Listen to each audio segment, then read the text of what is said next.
Yo, what is up NBA and basketball fans? It's me, Zach Lee, back bringing some more NBA news. Hope you're all having a fantastic day, but without further ado, let's just get into everything that we gotta talk about today.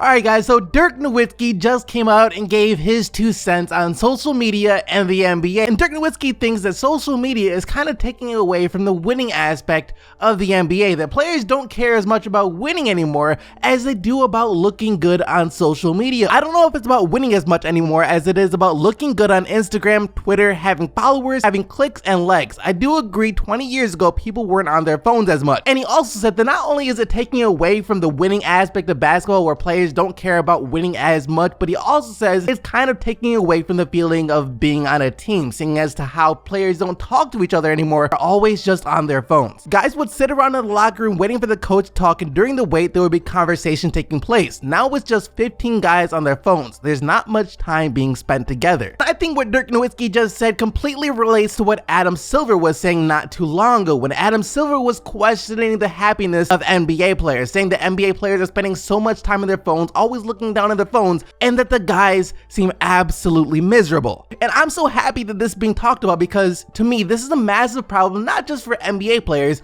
but for today's generation in general. Everyone's always on social media looking at other people, and what that does is it gets you compared to other people. You start comparing yourself to them, you start comparing your happiness to how happy they must be that they're popping off on social media. Dirk Nowitzki just said that players do want to have those highlights on Instagram. They do want to have a lot of followers on Twitter. You see NBA players now starting YouTube channels, trying to increase their online brand. And if that's what they're focused on, then their happiness is going to derive from how many followers, how many clicks, how many views that they're getting, instead of actually winning and losing games. They don't even care if they lost if they got that one highlight reel play on Instagram, because that's going to get them more followers, going to get them more clout. But social media as a general is a very dangerous place to draw your source of happiness from. If your source of happiness is coming from your follower count, from your subscriber count, from the amount of likes that you get on a picture or a video, then you're not going to be a very happy person, because you're always going to be seeing someone who's getting more likes, who's getting more followers, who's getting more subscribers. I know this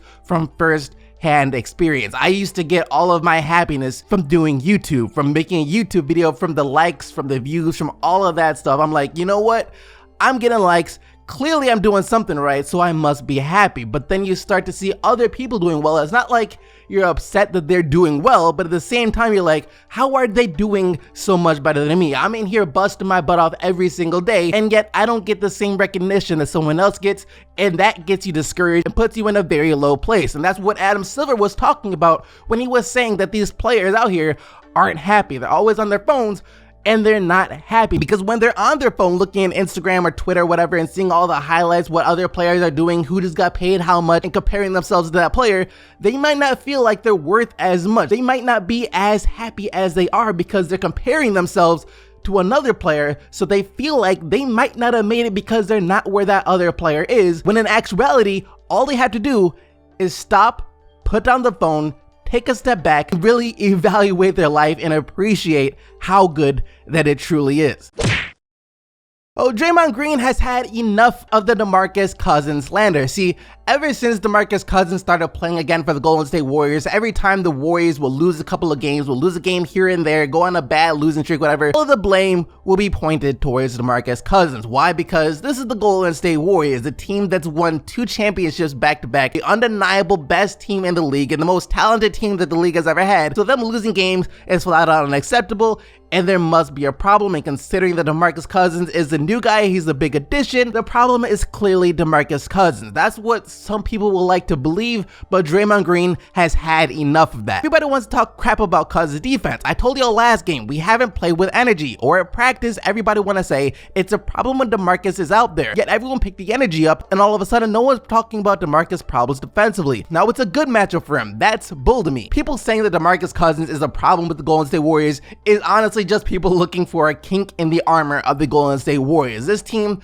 has seemed dang near unbeatable for the past couple of years. So of course people are going to be trying to look for some way to beat them. People are going to be saying that attacking DeMarcus Cousins is the weak point. He's the new weak point for the Golden State Warriors. It's clear as day because they're not as good this year as they were last year, so it has to be DeMarcus Cousins. He's the weak point. That's the kink in the armor that teams can exploit and win. But that's just not true. Look, the Golden State Warriors are just tired of the regular season. They don't care about the regular season, and the way they've played, everything that's been going on with them so far this year is clearly a result of them just being flat out bored. Moving on though, we just got some great news for anyone who is a part of the hashtag free Kemba movement, because we might not need that movement anymore, as it seems like Kemba Walker is about to hashtag free himself. As we got reports out this morning saying that Kemba Walker is more likely to leave Charlotte than he is to stay with Charlotte after this season. At this point, based on scuttlebutt around the league, but without direct clarity from his side, it feels like he's more likely to leave than he is to stay. Now, Kemba Walker's decision has been a minor talking point throughout the season. It hasn't been as lively lately, since multiple times during the season, he has said that he wants to stay in Charlotte after this year. He would like to retire with the Charlotte Hornets, but at the same time, Kemba Walker was the guy who was also talking about he would like to make the playoffs, he'd like to be able to compete. And the Hornets right now just aren't able to offer that to Kemba Walker. They're currently the 10th seed in the Eastern Conference, only one game out of the 8th seed, but the fact that they're battling with the Orlando Magic and the Miami Heat, two teams who don't even necessarily care about making the playoffs this year, and the Hornets still might not get in, Kemba Walker is going to look at that. He's going to look at the situation he's in. He's going to look at the fact that the Hornets next year are going to be no different than they were this year. They're not going to make any big trades. They're not going to add any big free agents. They're not going to be bad enough to get a good pick in the draft. And he's going to say, why would I want to sign up for another year of trying to barely compete to get into the playoffs?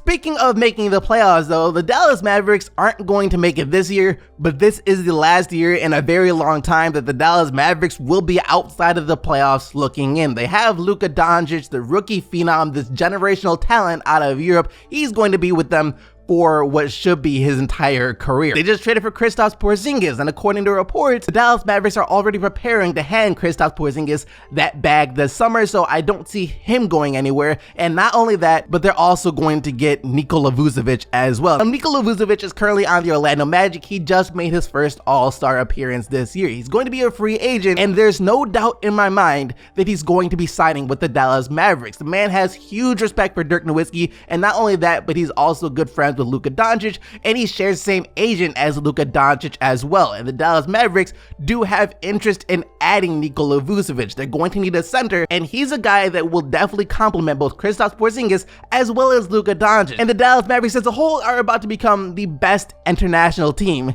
in the NBA. Luka, Porzingis, and Vucevic. That's pretty tough. We just got some very controversial almost news coming out of Philadelphia. Okay, so the owner of the Philadelphia 76ers, or the primary owner of the Philadelphia 76ers, went on the radio yesterday praising Joel Embiid, and not just praising Joel Embiid, he went on the radio to say that Joel Embiid is the most important player to this team. He's clearly our most important player. He's clearly our future. They're all important part of the future, but Joel is exceptional. We generally talk to him about how we are oriented and what type of players we might want to bring in. We get his advice in terms of specific conversations. We give him the heads up at times. It's not always appropriate because of the parties involved. You don't want to compromise who we're talking to or put Embiid in an awkward position, but we're certainly thinking all the time about how to complement his skill set, which is 3-and-D wings, people who spread the court. He's a dominant presence defensively and dominant in the paint. We need to take the pressure off him so people don't collapse on him. Now, while the Sixers owner saying this might seem kind of innocent, and he's right, Joel Embiid is the best player on that team. He is the face of the franchise. He has to be very, very careful when he goes on the radio and says stuff like this. To come out and say that Joel Embiid is the most important player on the team and that they're going to do all their consulting with Joel Embiid while they have another young star like Ben Simmons. Now, Joel Embiid is better than Ben Simmons right now, yes.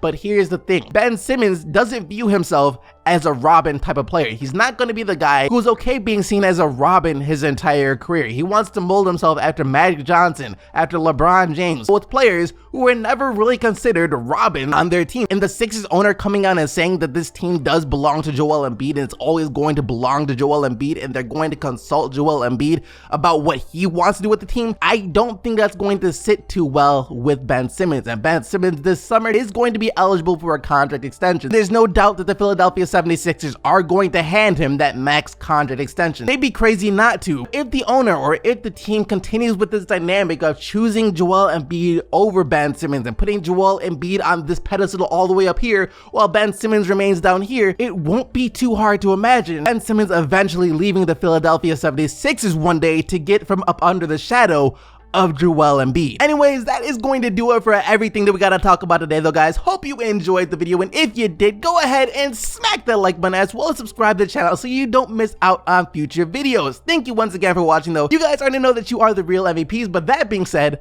until next time, I am out of here.